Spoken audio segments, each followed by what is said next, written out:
I recently watched Bon Appétit, Your Majesty on Netflix, and I found the character of King Yeonsan-gun interesting. The show's portrayal was similar to the real historical figure Yeonsan-gun, but also different in many ways. Today we'll look at what was similar and what wasn't.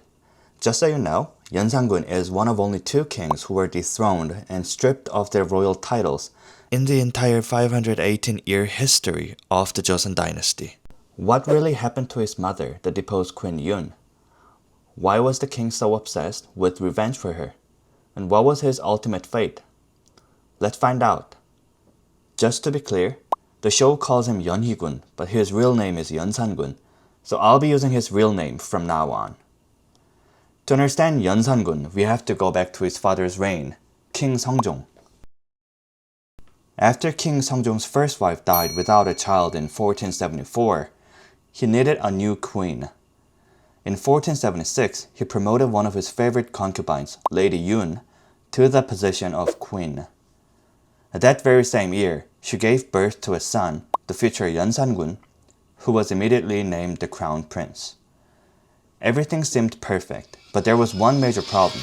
Queen Yoon was incredibly jealous. In the Joseon dynasty, it was normal for a king to have concubines, but she was terrified that one of them would replace her.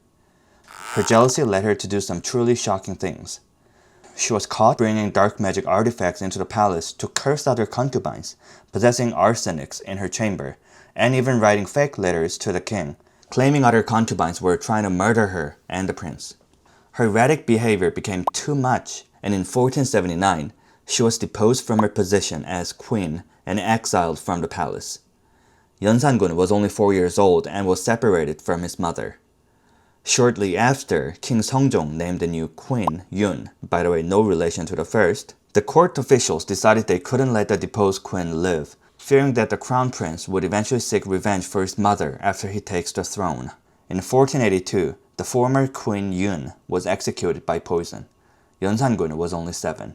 This entire series of events was kept a closely guarded secret from the young prince because so many powerful people, including his grandmother and high-ranking officials, were deeply involved. When Yeonsan-gun took the throne, he was determined to crush the powerful politicians who dominated the court. During his father's reign, these officials had enough power to suppress the king, and Yeonsan-gun despised how his father had often given in to them. This ambition led to 2 of the bloodiest purges in Joseon history. The first purge is a little complicated, so I'll try to explain it in the simplest way. Basically, Yeonsan-gun found out that a historian wrote his great-grandfather, a loser who kicked out his own cousin and took over the throne. Which was true, so he was offended and took it as a mock to himself as well. Yeonsan-gun sees this as an act of treason. He used it as the perfect excuse to execute and exile a group of people who were his political opponents, sending a clear message he would not tolerate dissent. This purge was far more personal and horrifyingly brutal. Triggered by his mother's death, Yeonsan-gun unleashed an unimaginable wave of terror. And by the way, from the show, Chef Yeon was dropped at this very timeline in history, just a few months before the second purge. From the show, Chef Yeon changed the history and stopped the second purge, but let's keep track and focus on the real history for now.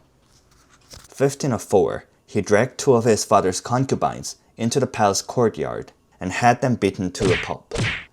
He then forced their sons, his own half-brothers, to continue the beating. One of the princes, seeing it was dark, complied, but the other prince realized what was happening and refused. Both concubines died that night. His cruelty didn't end there. He ordered their bodies to be chopped, salted like fish, and scattered across the mountains and fields.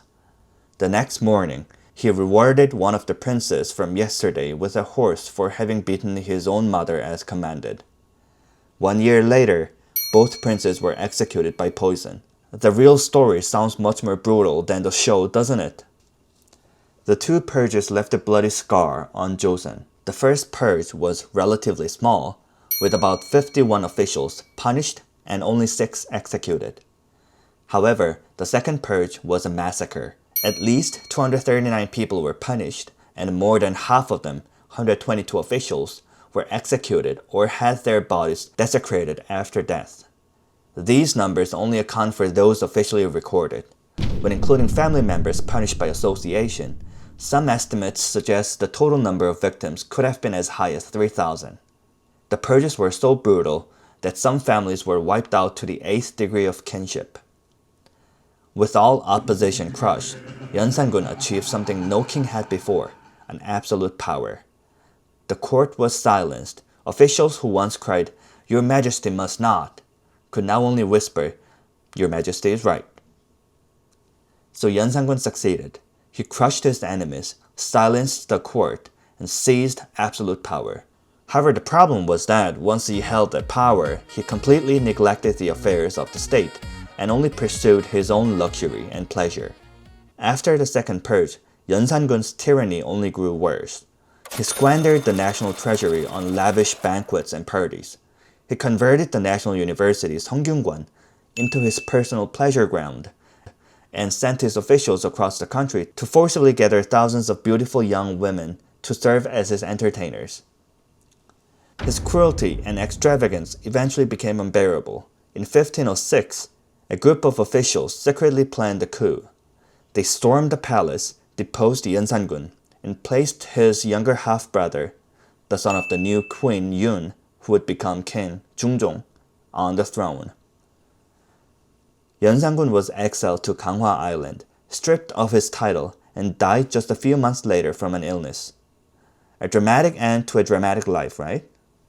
While many history books portray Yeonsan-gun as a madman, some historians argue he wasn't insane at all. Instead, they believe he cleverly used his mother's death as a justification to eliminate his political enemies and secure his own power.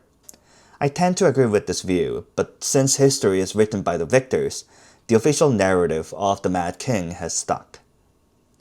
How do you find the real character of Yeonsan-gun?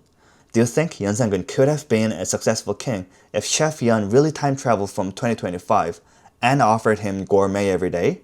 Please let me know what you think in the comments below. Thanks for watching. I'll see you in the next one.